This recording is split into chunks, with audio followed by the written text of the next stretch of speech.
আসসালামু আলাইকুম ওয়া রাহমাতুল্লাহি ওয়া বারাকাতুহু ইন্নাল হামদালিল্লাহি ওয়াহদাহু ওয়াসসালাতু ওয়াসসালামু আলা মান লা নাবিয়্যা বা'দা আম্মা বা'দ। সবাইকে স্বাগত জানিয়ে শুরু করছি ডিবিসি নিউজের শুক্রবারের ইসলামিক বিষয়ভিত্তিক বিশেষ অনুষ্ঠান মোল্লা সুপার সল্ট নিবেদিত ইসলাম ও জীবন সওয়াল জবাব। আপনাদের জন্য আলো ছড়ানো এই অনুষ্ঠান নিয়ে আছি আমি মাওলানা গোলাম কিবরিয়া আল মুসলিম। আজকে আমাদের অনুষ্ঠানে সম্মানিত অতিথি হিসাবে আছেন মসজিদে গাউসুল আজমের সম্মানিত সিনিয়র ইমাম ও খতিব মাওলানা মিজানুর রহমান। এই অনুষ্ঠানে থাকছে আপনাদের জন্য গুরুত্বপূর্ণ প্রশ্ন যা আমাদের সম্মানিত অতিথি মহোদয় জবাব দিবেন। আর আজকের বিষয় নির্ধারিত করা হয়েছে ইসলাম ও নৈতিকতা, সমাজ গঠনে কোরআন সুন্নাহ। আর এ ব্যাপারে অনেকগুলো গুরুত্বপূর্ণ প্রশ্ন আমাদের হাতে আছে, সেগুলোই জানবো ইনশাআল্লাহ তাআলা। মুহতারাম, আপনার কাছে প্রথম যে প্রশ্ন জানবো, একজন মুসলমান যিনি তার জীবনকে সুন্দরভাবে সাজাতে চান, তো প্রথম পদক্ষেপে তিনি কি করবেন? ধন্যবাদ সম্মানিত উপস্থাপক। আমি আজকের এই প্রোগ্রামে আপনার মাধ্যমে আসতে পেরেছি এবং দর্শকদের সামনে কথা বলার সুযোগ হয়েছে। মহান আল্লাহ তাআলার কাছে শুকরিয়া জ্ঞাপন করি। ইসলাম শুধু একটি ধর্ম নয়, বরং আল্লাহ মনোনীত একটি জীবন বিধান। রাসূলুল্লাহ সাল্লাল্লাহু আলাইহি ওয়াসাল্লামের উপরে আল্লাহ তাআলা তার মাধ্যমে ইসলাম দিয়েছেন, আর এর মূল সংবিধান হচ্ছে কোরআন। এজন্য একজন মুসলমানের সর্বপ্রথম ইসলামের যেটা করণীয় সেটা হচ্ছে আল্লাহ তাআলার ভাষায় বিসমিল্লাহির রহমানির রহিম, লাকাদ কানা লাকুম ফি রাসূলিল্লাহি উসওয়াতুন হাসানাহ। ইহলৌকিক পরলৌকিক সকল বিষয়, দুনিয়া আখিরাতের কল্যাণ, একটি মানুষের নীতি নৈতিকতা সামাজিকতা সকল বিষয় যে আল্লাহ বলেন তোমাদের জন্য তোমাদের আদর্শ হিসাবে রাসূলুল্লাহ সাল্লাল্লাহু আলাইহি ওয়াসাল্লামের জীবন বিধানই হচ্ছে সবচেয়ে উৎকৃষ্ট আদর্শ। এজন্য সর্বপ্রথম আমি মনে করব যে একজন মুসলমানের জন্য সর্বপ্রথম যেটা নৈতিকতা সেটা হচ্ছে রাসূল সাল্লাল্লাহু আলাইহি ওয়াসাল্লামের আদর্শকে জানা, অর্থাৎ নবীজির আদর্শ জানার মধ্য দিয়ে তার জীবন সুন্দর করে সাজিয়ে নিতে পারেন। মুহতারাম, অনেক ক্ষেত্রে যারা নতুনভাবে মুসলমান হন, অর্থাৎ পূর্বে ইসলামে ছিলেন না, নতুন করে দিন জানতে পেরেছেন, বুঝতে পেরেছেন, এমতো অবস্থায় রাসূল সাল্লাল্লাহু আলাইহি ওয়াসাল্লামের হাদিস থেকে আমরা জানতে পারি যে কেউ যদি আল্লাহর কাছে ক্ষমা প্রার্থনা করে এবং কালিমা পড়ে, তো মুসলিম হবার পূর্বের গুনাহগুলো তাকে আল্লাহ তাআলা ক্ষমা করে দেন। তো তিনি যখন নতুন মুসলমান হন তখন অনেকাংশে বুঝে উঠতে পারেন না কি করতে হবে কি করতে হবে না। এমতো অবস্থায় তাদের যে ছোটোখাটো ভুলগুলো, এই ভুলগুলো শুধরানোর ব্যাপারে কোরআন সুন্নাহ কিভাবে তাদের সহযোগিতা করে?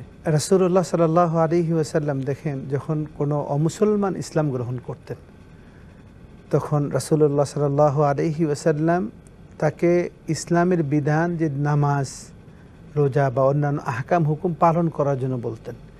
এগুলো পালন করার জন্য যে বিধিবিধানগুলোর জন্য যে নিয়ম কানুনের প্রয়োজন, এই জন্য রাসূল সাল্লাল্লাহু আলাইহি ওয়াসাল্লাম তৎকালীন সময়ে আহলে সুফা নামে একটা শিক্ষালয় ছিলেন। রাসূল সাল্লাল্লাহু আলাইহি ওয়াসাল্লাম সেই আহলে সুফার সেই যে শিক্ষক প্রশিক্ষক যারা ছিলেন সাহাবা কেরাম আজমাইন, তাদের কাছে পাঠিয়ে দিতেন। ঠিক এই সময়েও কেউ যদি আল্লাহ যদি কোনো ব্যক্তিকে হেদায়েত দান করেন, তাই তিনি তার কর্তব্য হলো বিশেষ করে আল্লাহর ফরজ বিধানগুলো সে পালন করতে থাকবেন। এরই ফাঁকে তিনি একজন আলেম ওলামার কাছে অথবা আলেমেরা নিজের স্বইচ্ছায় তাকে ডেকে নিয়ে ইসলামের বিধানগুলো কিভাবে পালন করতে হবে, সূরা কেরাত কিভাবে পড়তে হবে, ওযু ইস্তেনজা কিভাবে করতে হবে, এগুলো তাকে সহযোগিতা করা, যেটা রাসূল সাল্লাল্লাহু আলাইহি ওয়াসাল্লাম সাহাবা কেরাম আজমাইন, কিছু সাহাবা কেরাম আজমাইনকে রাখছেনই এই প্রশিক্ষক হিসাবে, এটা তারা করতেন।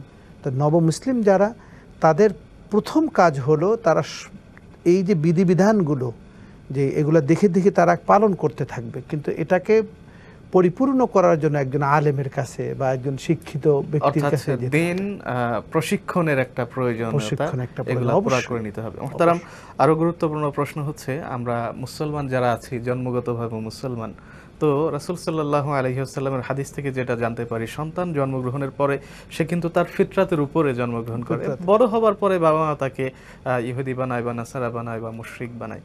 তো সেক্ষেত্রে অনেক ক্ষেত্রে আমরা যারা জন্মগতভাবে মুসলমান দাবি করি, মুসলমান পরিবারের সন্তান, বড় হয়ে যাবার পরে একসময় তারা নামাজ থেকে গাফেল হয়ে যান এবং ইসলামী নৈতিক বিধান থেকে দূরে সরে যান। তো এই নৈতিক বিধান থেকে যে দূরে সরে গেল, এর জন্য মূলত আসলে দায়ী কে?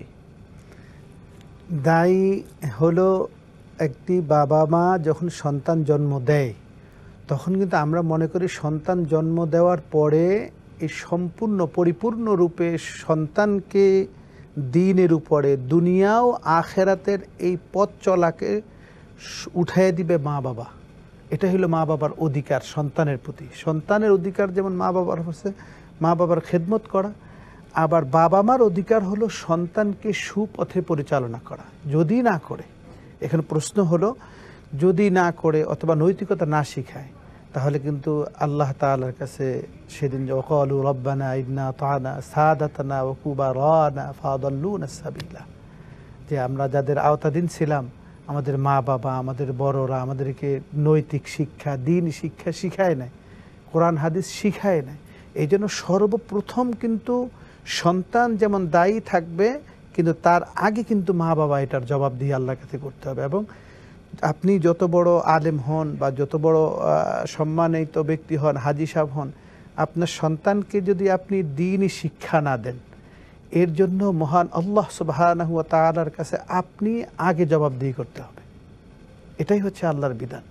তার কারণ এই সন্তান আপনাকে আল্লাহ তাআলা নেয়ামত দিয়েছেন, একে আপনি দ্বীনি শিক্ষা দেওয়া আপনার উপরে ফরজ। এমনকি সন্তানকে যেভাবে হোক, প্রয়োজনে তাকে বুঝিয়ে হোক শাসন করে হোক, সন্তানকে দ্বীনি শিক্ষা দিতে হবে। এটা হলো আপনার উপরে একজন মা বাবার উপরে ফরজ সন্তানকে দেওয়া। অর্থাৎ সন্তান গঠনের যে মৌলিক দায়িত্ব তার মধ্যে গুরুত্বপূর্ণ একটা। অবশ্যই অনেক ক্ষেত্রে দেখা যায় বাবা মা চেষ্টা করেছেন, সন্তানও দিনের প্রতি খুব আগ্রহী এবং দিন পালন করছে, হঠাৎ করে দেখা যায় যে একজন সন্তান সব ঠিকঠাক কিন্তু দিন থেকে সরে গেছে।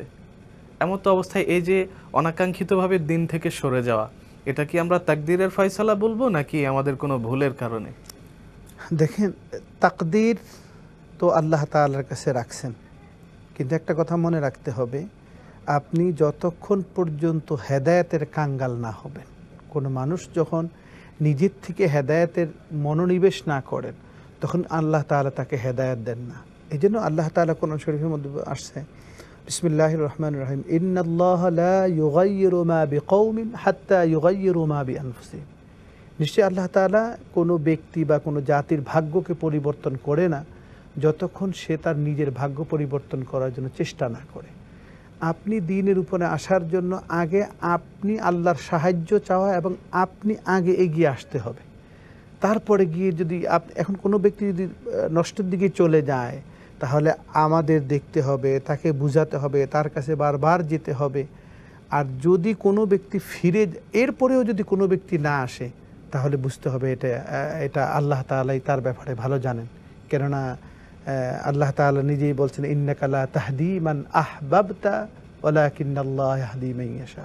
আল্লাহ রাসূলের ক্ষেত্রে বলতে, হে রাসূল, আপনি কাউকে হেদায়েত দিতে পারবেন না যতক্ষণ পর্যন্ত আমি আল্লাহ কাউকে হেদায়েত না দিই।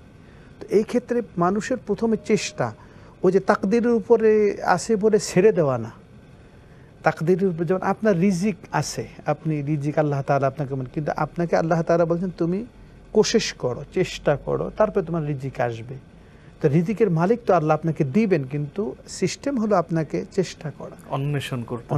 অর্থাৎ দিন শেখার পরিবেশ আমাদের দেশে শিক্ষা প্রতিষ্ঠানগুলোতে, বিশেষ করে মাদ্রাসায় তো আছে আলহামদুলিল্লাহ, কিন্তু যেখানে কোরআন সুন্নাহ সরাসরি সাবজেক্ট হিসাবে পড়ানো হয় না, বা স্কুল কলেজ বিশ্ববিদ্যালয় এই জায়গাগুলোতে কিন্তু প্রাতিষ্ঠানিক শিক্ষা নয়, বরং ব্যক্তি উদ্যোগে দিনের প্রতি আকৃষ্ট হতে হয় বা দিন শিখতে হয়।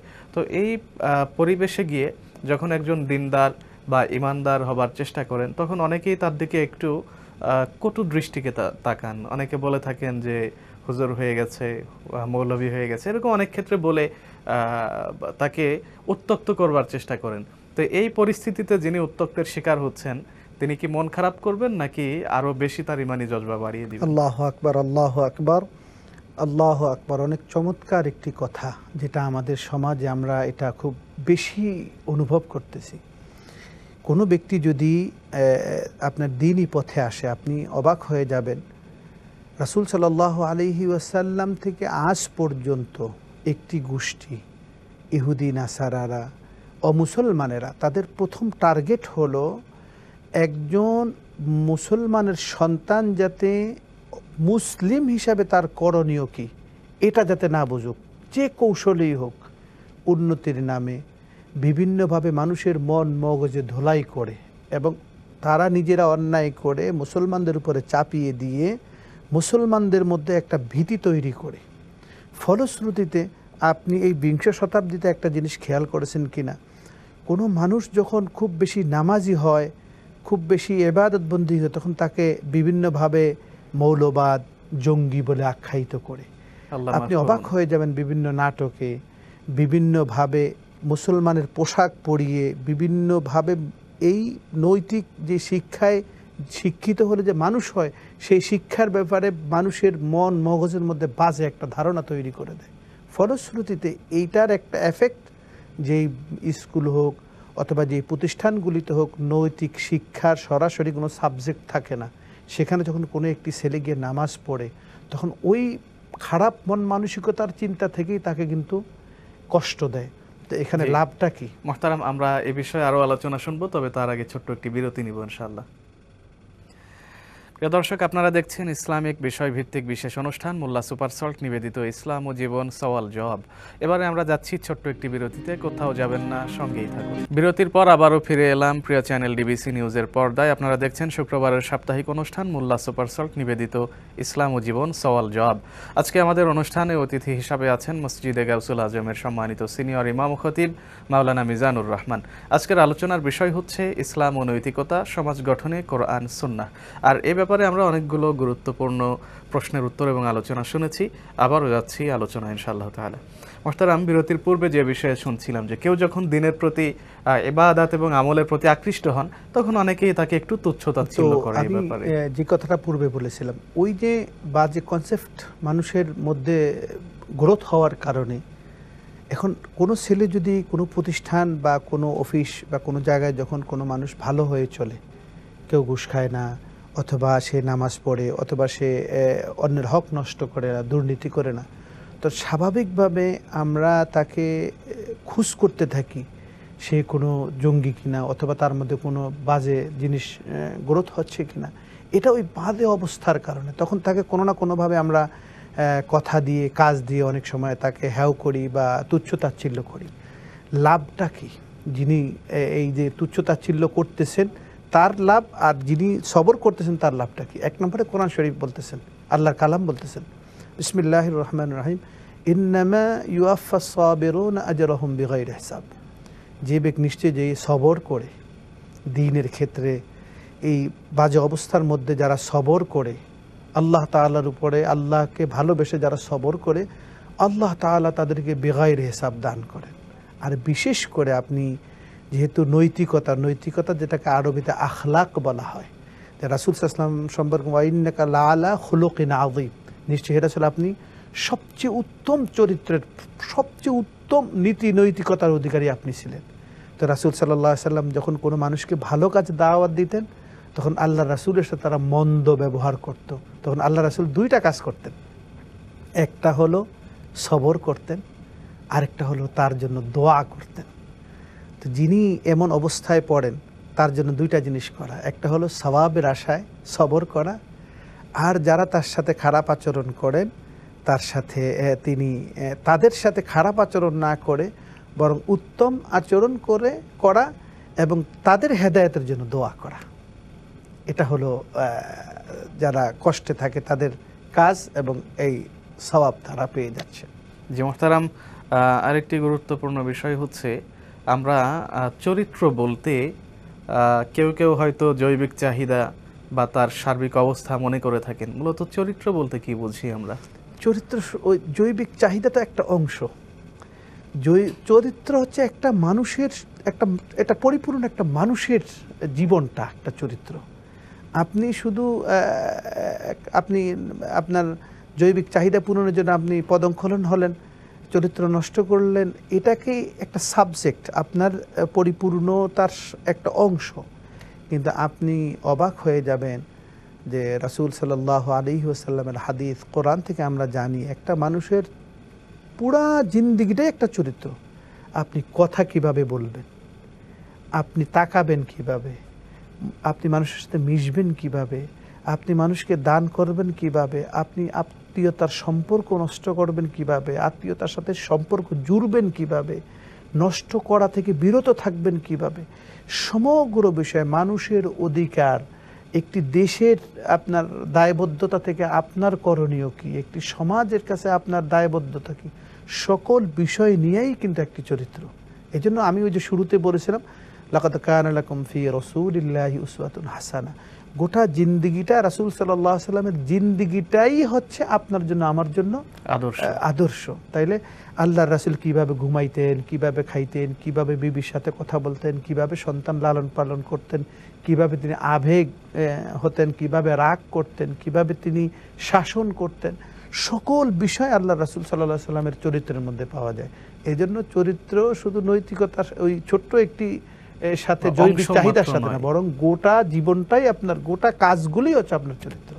মোহতারাম, অনেক ক্ষেত্রে বিশেষ করে সরকারি চাকরি যারা করেন, চাকরিতে কোনো ফাইল সই করা বা কাউকে কোনো সুযোগ সুবিধা করে দেওয়ার ক্ষেত্রে কেউ যদি অতিরিক্ত অর্থ নেওয়ার সময় কেউ জানেন যে এই অর্থ না দিলে ফাইল সই করবে না, তো হাদিয়া নাম করে যদি এ ধরনের অর্থ লেনদেন করা হয় তাহলে এটা তার চরিত্রের উপরে কোনো ইফেক্ট পড়ে কিনা, বা এটা ইসলাম কি বলছে এ ব্যাপারে?